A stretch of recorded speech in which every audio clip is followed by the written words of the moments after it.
Amén. Todos han dicho aquí su versículo favorito. Yo voy a decir mi versículo favorito. También quería yo. No. No, uno de mis versículos favoritos tiene que ver con esta palabra. Si no, lo diré. Ya. Dice, ¿dónde encontraremos a alguien con el Espíritu de Dios? Eso lo dijo el faraón cuando vio y escuchó a José.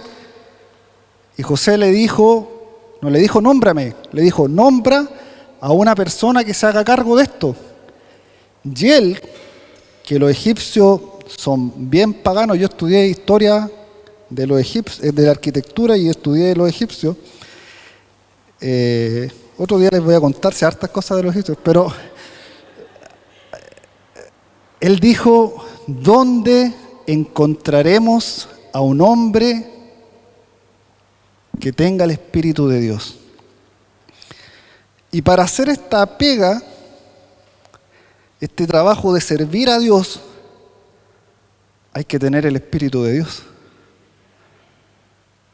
Y así como el faraón miró y dijo, ¿dónde encontraremos a alguien que tenga el Espíritu de Dios?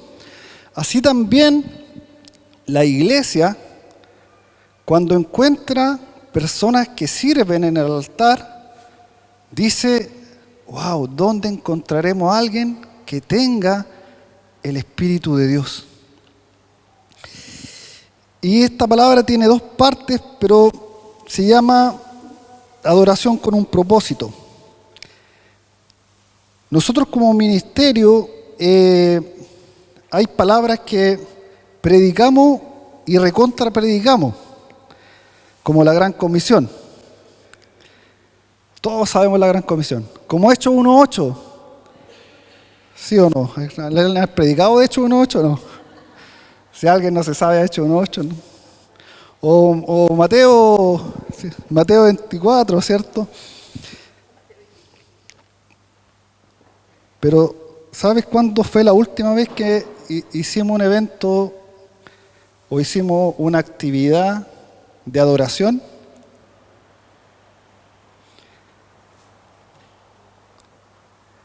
Yo no me acuerdo.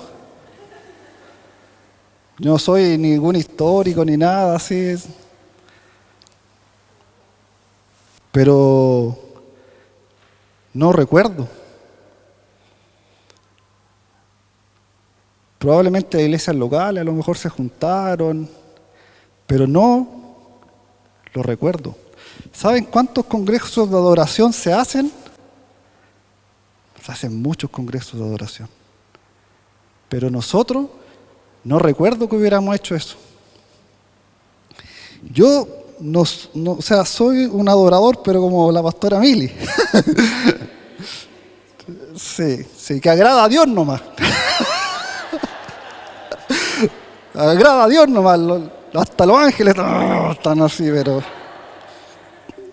pero a Dios lo agrada, sí. Pero, ¿saben lo que quiero decir con esto? Desde alguien que agrada solamente a Dios con su adoración, que Dios no está diciendo que esto es importante,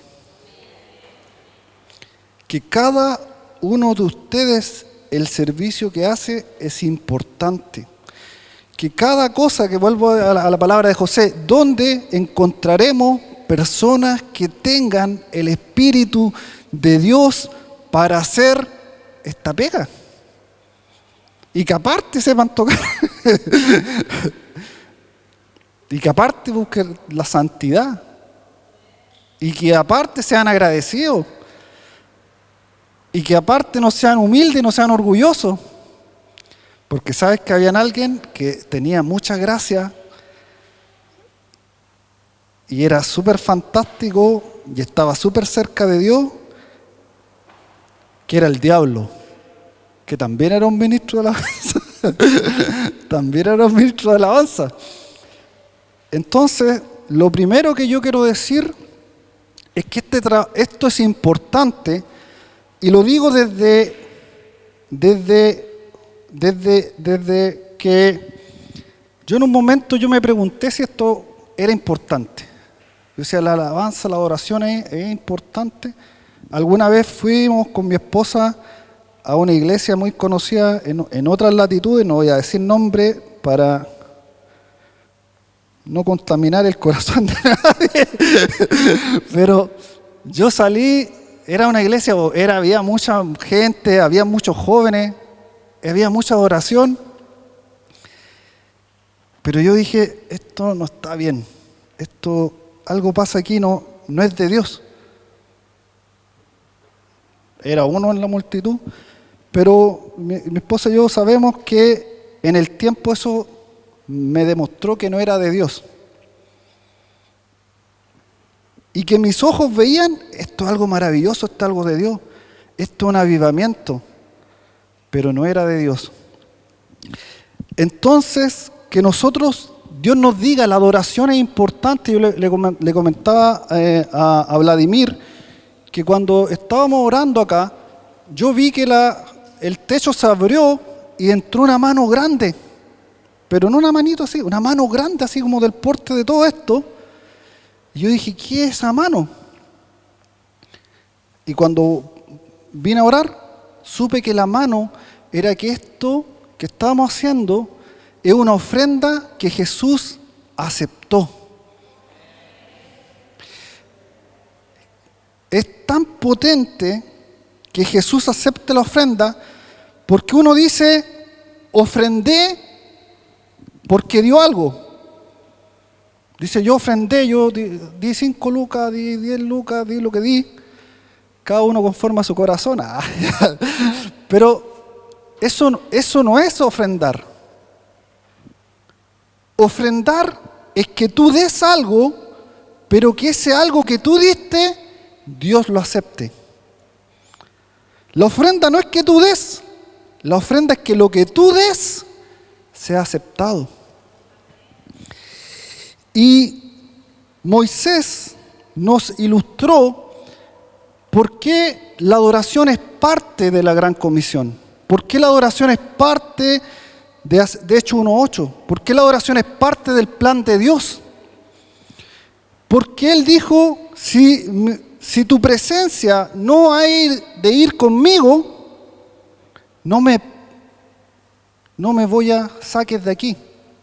Si tu presencia no va a ir conmigo, no quiero, no puedo, no debo hacer la obra de Dios sin la presencia de Dios. Y cada uno de ustedes como líderes de adoración son personas que tienen un llamado sacerdotal a aperturar la presencia de Dios, a facilitar que las personas lleguen a la presencia de Dios, y al estar en la presencia de Dios, al ser llenas de la presencia de Dios, pueden hacer la obra de Dios. Porque si nosotros nos mandamos a hacer la obra de Dios sin la presencia de Dios, ¿qué pasa? No pasa nada, nos cansamos, nos agobiamos, no nos preguntamos, a veces enfrentamos problemas espirituales grandes, pero necesitamos, por causa de la Gran Comisión, por causa de Hechos 1:8, necesitamos la presencia de Dios. Y yo te voy a decir cómo el Señor me guió a volver a buscar su presencia. Y fue de una forma bien natural. No tuve un sueño, no llegué allá y me dijeron, no me dijo Jesús, tú amas, ¿no? Yo tenía un problema, miren, Mi hija le gusta ver videos. ¿Cuántos tienen hijos acá? ¿Y a cuánto les gusta ver videos? ¿Y a cuánto les cuesta quitarles ver los videos? Ya, yo tenía ese problema. Entonces, cuando les quería quitar los videos, quería que se durmieran, pero me salía un escándalo brutal. No sé de quién son hijos, no salieron a mí en eso. Pero la cosa es que se me ocurrió una idea. Yo dije, ¿saben lo que voy a hacer? Les voy a poner adoración. Entonces dije, seguramente la adoración no les va a producir este estímulo, entonces de a poquito van a bajar y se van a dormir. Y resulta que empecé a poner la adoración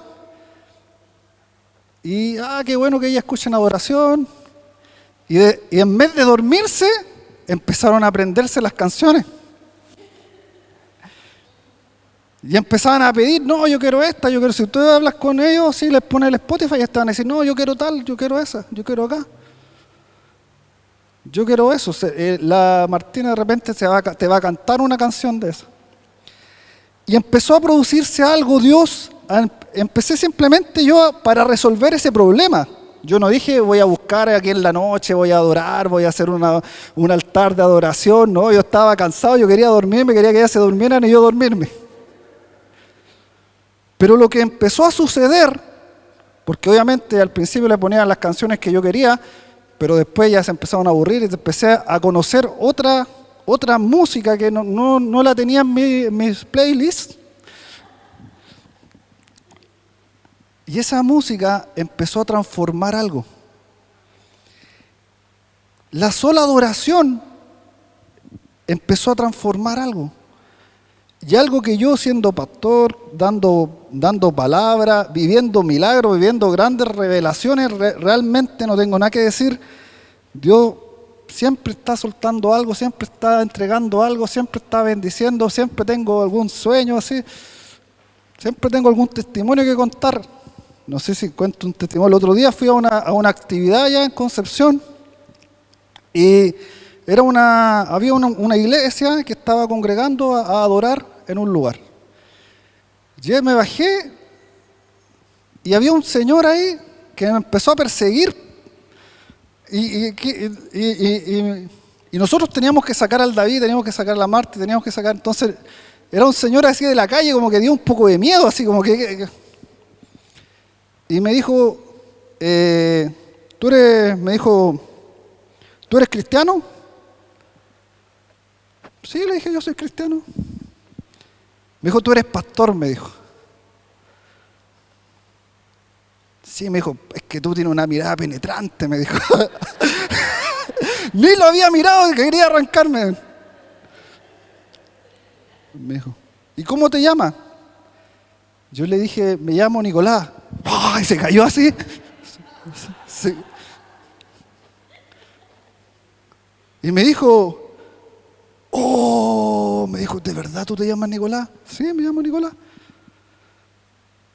Me dijo, me vinieron, porque habían otros hermanos que habían pasado a hablar con él, y él les preguntó por Nicolás, por el pastor que se llamaba Nicolás. Él les preguntó por el pastor que se llamaba Nicolás, y ellos le dijeron, no, si no hay ningún pastor que se llama Nicolás, porque no me conocen a mí, nada. Ni sabían que iba a ir, nada, obvio. Entonces quedó como con los cables cruzados porque les preguntó por el pastor Nicolás, pero ellos le dijeron no está, igual lo bendijeron. Fue una cosa cuática. Mi esposa estaba ahí para que no digan que estoy inventando. No fue un sueño, fue de verdad. Y se cayó, sinceramente se cayó de trasero. Así que lo vi que andaba buscando una oración y me acerqué a él y oramos por él. Y bueno, fue un momento bonito, pero lo que quiero decir, eso es la adoración, eso es la presencia de Dios. Eso hizo, ¿saben lo que yo creo que lo produjo? Lo produjo esas noches a regañadientes, teniendo que escuchar, recibiendo de su presencia. Y entonces esa adoración transformadora, Dios nos dice que es importante para hacer su obra. Así como nosotros somos pastores bivocacionales, también en el servicio a Dios somos bivocacionales porque le prestamos el servicio a la adoración, pero también hacemos discípulos, pero también hacemos la gran comisión. Ya hay personas que por alguna razón entienden que esos son dos mundos aparte. O soy como entregado a la obra y hago discípulo, o soy una persona que se dedica a la adoración. Y hay más, hay músicos muy buenos, extraordinarios, personas que por años hicieron música, pero dicen, pero es que yo no adoro porque yo hago la obra. Entonces, ¿para qué Dios te tuvo tantos años aprendiendo música? Eso le pasó en un momento a una persona muy cercana a mí. Y ¿sabes qué?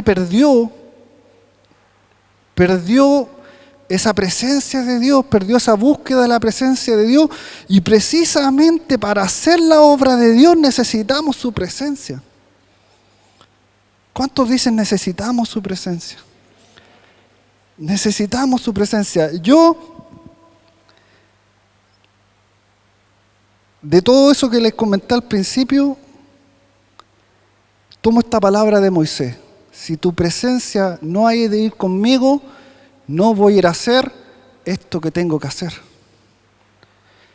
Entonces, cuando nosotros prestamos servicio a Dios, cuando nosotros nos presentamos, aquel que prepara la cámara, aquel que pone un parlante, aquel que hace un servicio, está haciendo algo para Dios y está haciendo algo para que haya un momento con Dios y para que ese momento de Dios traspase las cuatro paredes de donde está y llegue a todo lugar, porque es muy diferente un pueblo que está alimentado en la presencia de Dios, va a ir a entregar algo muy diferente que aquel que solamente siente la responsabilidad de hacer la obra de Dios.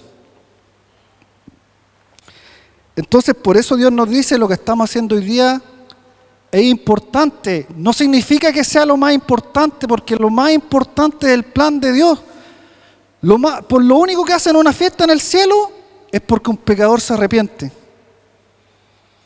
Y nosotros podemos estar quebrantados, podemos estar maravillados, podemos estar en la luna, podemos haber soñado con los 7 dragones que le cortaban la cabeza y ya viene pronto. Pero cuando hay un pecador que se arrepiente, en el cielo hacen una tremenda fiesta. Entonces tenemos que combinar eso que está en el corazón de Dios con lo que sale de acá, con lo que sale de nuestra adoración, lo que sale de las letras. Entonces, ¿dónde encontraremos a alguien que tenga el Espíritu de Dios para hacer esta pega? ¿Dónde encontraré? Así como el faraón dijo, ¿dónde encontraremos? Esta persona es la que tenemos que llamar. Cada uno de nosotros somos profetas de este tiempo. Dios nos ha seleccionado, primero, que naciéramos en este tiempo. Segundo, que lo conociéramos a la edad que lo conocimos y con las virtudes y defectos que lo conocimos. Para ser profetas en este tiempo. Cuando muchas veces yo digo esto, hay personas que piensan que ser un profeta es decir profecía. Yo me refiero a ser un profeta. Hay una gran profecía que existe y dice: arrepiéntense porque el reino de los cielos se ha acercado. Crean en Jesús y serán salvos. ¿Ustedes han dicho alguna vez eso? Son grandes profetas. El más profeta, acuérdense que el más grande de los profetas es Juan el Bautista. ¿Y qué profecía dijo? Esa dijo, no dijo ninguna otra. No vio ni dragones, ni un águila voladora, nada. Que de todas maneras he sido mil bendecido por muchas profecías. Pero cuando somos profetas somos eso. Cuando tú obras acá, también eres un profeta y eres un sacerdote. Eres un sacerdote. ¿Por qué? Porque los sacerdotes son los que presentaban la ofrenda. Y la adoración es una parte de una ofrenda. Y quiero tomarme de una palabra que está en el libro de Levítico para poder referirme a esto. Porque ustedes me van a entender súper fácil esta palabra que está en el libro de Levítico. ¿Cuántos leen el libro de Levítico? ¿Cuántos han estudiado el libro de Levítico? Qué gana estudiar Levítico, porque todavía no he aprendido Levítico. No sé si lo voy a leer antes o después de, lo- de la genealogía. Voy a leer, no sé cuál está mejor, Levítico o la genealogía. Y dice el libro de Levítico, dice, si alguien presenta al Señor una ofrenda de cereal, esta será de flor de harina sobre la cual pondrá aceite e incienso. Y llevará a los hijos de Aarón, los sacerdotes, allí tomará un puñado de la flor de harina con aceite, junto con el incienso, y el sacerdote quemará esa ofrenda memorial en el altar, y es una ofrenda presentada por fuego con aroma grato al Señor. La ofrenda que ellos llevaban, que tenían que llevar al altar, esa ofrenda tenía ingredientes que el sacerdote le tenía que agregar. El sacerdote no podía permitir que la ofrenda vaya sin aceite. El sacerdote tenía que agregarle el aceite, porque si no le agregaba el aceite, la ofrenda Dios no le iba a recibir. Entonces, cuando yo ministro en el altar, yo le agrego el aceite. Yo le impregno el aceite, que es la presencia de Dios, que es la unción de Dios, que es el Espíritu Santo. No puedo permitir que llegue la ofrenda a Dios, cual no tiene aceite. Entonces, para hacer este trabajo, donde encontraremos a alguien que tenga el Espíritu de Dios, se requiere el Espíritu de Dios. Porque el que se comunica con Dios es el Espíritu de Dios. Hombres, mujeres, somos cuerpo, alma y espíritu. ¿Con qué adoramos? Con el cuerpo, pero también adoramos con el alma. Bendice, alma mía, a Jehová. La adoración es interesante porque me regalaron esta Biblia que se llama Palabra Clave. No la conozco tanto para recomendarla, pero se me la regalaron hace poco. Pero yo estuve buscando la palabra adoración, la palabra alabanza, y en general significan movimiento. Significa levantar una mano, inclinar un rostro, postrarse, derramarse. Entonces es una comunión con Dios manifestada en el cuerpo, pero que también se conecta con el alma, porque nuestra alma agradece, nuestra alma se quebranta, pero lo que toca el corazón de Dios, lo que se relaciona con Dios, es el Espíritu. Por eso que la ofrenda había que agregarle aceite, y ustedes tienen que ser como los cuidadores del aceite. Tienen que ser personas que permitan que lo que salga siempre sea con aceite. Y el aceite iba en la ofrenda, pero de la ofrenda una parte se quemaba y una parte, ustedes que conocen todo Levítico, me podrán corregir, una parte era para los sacerdotes y una parte se quemaba. La parte que se quemaba era la que iba para Dios. Y dice su palabra que el aceite se quemaba como parte de la ofrenda, pero que el incienso se quemaba todo. No una parte, todo. Porque el incienso también estaba en el tabernáculo. También era parte de la obra de Dios. El incienso, y hoy día, ¿Dios no tiene incienso? ¿Qué es el incienso hoy día? Recuerden que el incienso se quema y emite una fragancia. Y esa fragancia sube. Y todo el incienso se tenía que quemar, porque el incienso es esa adoración que solo es para Dios. Dice la palabra de Dios que a los que enseñan, a los que nos bendicen, debemos honrarlo. Pero la adoración es solo y exclusivamente para Dios y no puede dejar ni siquiera un gramo de incienso para las personas. ¿Y quién cuida eso? El sacerdote. El sacerdote debe cuidar que todo, no voy a cantar la canción que todo tuyo es el rey, ¿para qué las voy a hacer sufrir? Pero sabes que eso es incienso puro para Dios. Entonces lo que Dios nos está diciendo, que la obra que hacemos no es una obra natural, es una obra espiritual. Y no es una obra simple, porque es una obra que puede hacer solamente un sacerdote, y el que entrega, después ustedes van a volverse fanáticos de Levítico, van a leer los que enseñaron el fuego extraño. Los que dijeron, está buena esta cosa, vamos a quemar para Dios. Y Dios le dijo, no cualquier cosa. No cualquier cosa.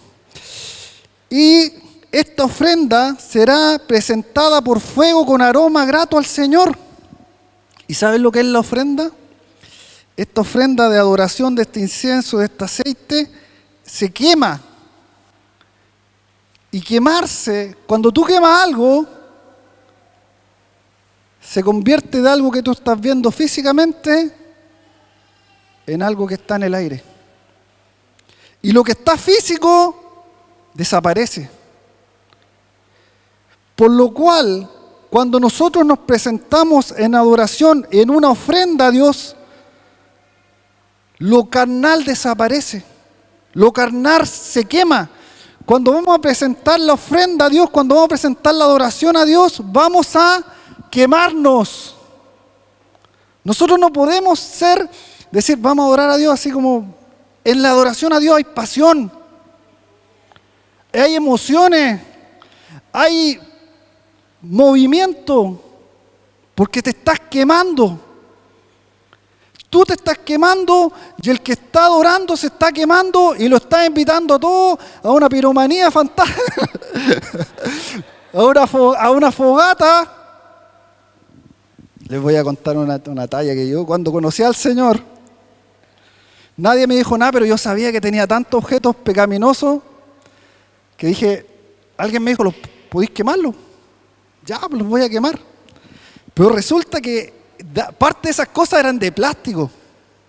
Y empecé a quemar y a hacer una fogata y empezó a salir un humo negro porque el plástico se empezó a quemar, y gases cancerígenos para regalé, para toda la... ¿Y sabes cómo me di cuenta? Que estaba haciendo lo correcto, porque habían cosas que le iba a buscar yo y decía, esta tengo que quemarla. ¿Para qué les voy a contar lo que quemé? Pero yo decía, esta tengo que quemarla. Y le iba a quemar y de repente decía, esto no es tan malo, mejor no lo quemo. Estaba muriendo. Me dolía la guata, me había gastado plata en esas cosas. La poca plata que tenía me la había gastado. Y la estaba quemando. Tenemos que quemarnos ante el Señor. Tenemos que quemarnos. Eso es lo que hace el sacerdote. El sacerdote te dice, lo que tú trajiste, acá se quema, señores. Le echamos el aceite, le echamos el incienso y acá se quema, señores. Esta cosa no la guardamos, esta cosa no queda aquí, la vamos a guardar aquí en el archivo. No, esto es ahora y acá se quema. Y cuando se quema, genera un aroma. Y ese aroma es grato al Señor. ¿Pero cuándo es grato? Cuando lleva incienso. ¿Cuándo es grato? Cuando lleva aceite. ¿Cuándo es grato? Cuando se quema. Y cuando va lo que se ofrenda, porque acá está hablando de flor de harina, pero hay otras cosas que se pueden ofrendar. Y una de las cosas que no se puede agregar es una ofrenda con levadura. La levadura no puede ir en la adoración. La levadura no puede ir en la ofrenda. ¿Y qué es la levadura? Voy a decirle al tiro la segunda cosa que no va. Ni levadura, ni miel. Y ahí me dolió a mí porque me gusta la miel. No se metan con la miel. Pero Dice, ¿qué culpa tiene la miel? Si la levadura es de los fariseos, pero la miel no tiene nada que ver aquí. Hasta que un día estaba haciendo un queque. Mi abuelita, santa Norma, hacía un queque de miel. La gente casi no lo hace, casi nunca lo he podido comprar. Es poca la gente que lo sabe hacer. Y lo que hice hacer, lo he hecho un par de veces, nunca me queda tan como lo que recuerdo, pero dejé la miel, me di vuelta y dejé la miel así, y la miel se estaba haciendo como lechoso, y de repente me di vuelta y la miel así como se formó como un precipitado para los que saben de química, ¿cómo llamarlo? Se formó una cosa así como, ¿qué pasó con la miel? Se formó una cosa así asquerosa. Hasta ahí llegó el queque. La cosa es que la miel, aunque es muy dulce, no sirve para quemarse. Entonces la levadura es cuando uno le agrega algo que no es real. Porque uno puede presentarse ante alguien y decir, yo soy aquí, yo soy acá, yo sirvo a Dios, yo amo a Dios, y inflarse como un globo así. Pero si el globo es con pura levadura, no hay que presentarlo ante el altar. Y la miel es que nosotros a veces, por querer agradar a Dios, le mandamos la ofrenda con levadura y decimos, vamos a engañar a Dios, le vamos a dar puras palabras lindas. Señor, yo he hecho todo mal, pero te amo, te quiero, yo sé que tú me perdonas, yo sé que... Y Dios es un Dios perdonador, pero la ofrenda no se puede presentar con miel. No se puede presentar con miel, no se puede presentar con levadura. Tenemos que presentarle a Dios una adoración, tenemos que presentarle a Dios una ofrenda íntegra. Tenemos que presentarle una ofrenda a Dios verdadera. Que si lo que hacemos acá en la iglesia son 2 horas, esas 2 horas son 2 horas de como 150 horas que tiene una semana.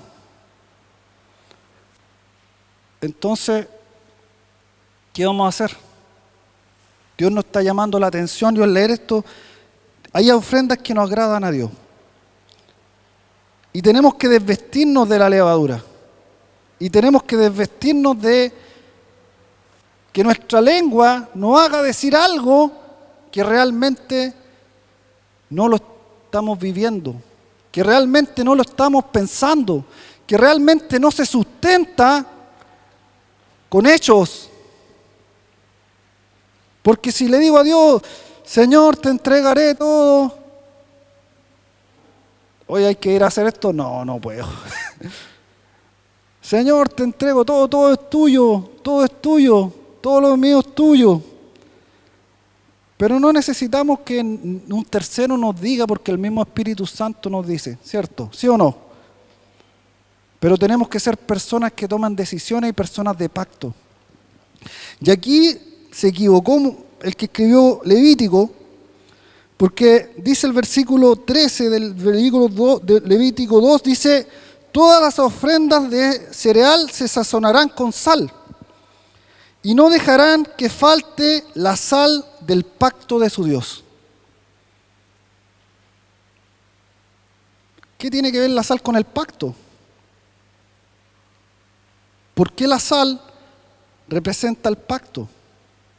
Y aquí termino. Es que la ofrenda a Dios, y cuando hablo de ofrenda hablo de adoración, porque lo que pasa en la adoración es ofrenda. ¿Qué es lo que nos dice la sal? La ofrenda que se recepciona es una ofrenda con sal de pacto, y Dios dice, a todas las ofrendas deberán ponerle sal. Si le presentas al Señor una ofrenda de las primicias de tus cereales, del trigo nuevo molido y tostado al fuego, esa es ofrenda de cereal de tus primicias. Le pondrás aceite e incienso a la ofrenda.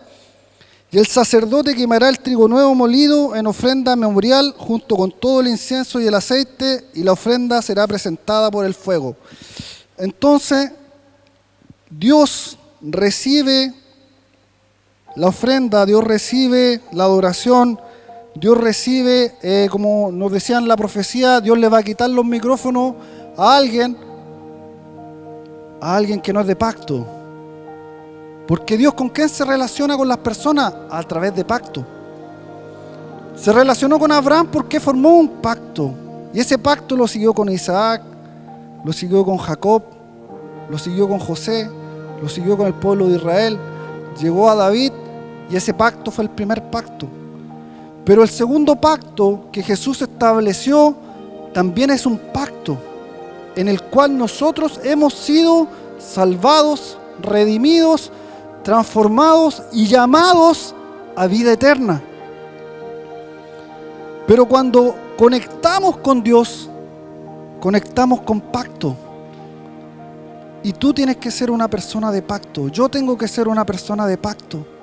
Para poder relacionarme con Dios de una forma transformadora. Yo declaraba, creo que Dios está haciendo una transformación hoy día acá. Y a través de ustedes en este ministerio. Y a través de ustedes en su iglesia. Y a través de ustedes en la nación y en el cuerpo de Cristo. Porque partimos diciendo que es importante lo que estamos haciendo.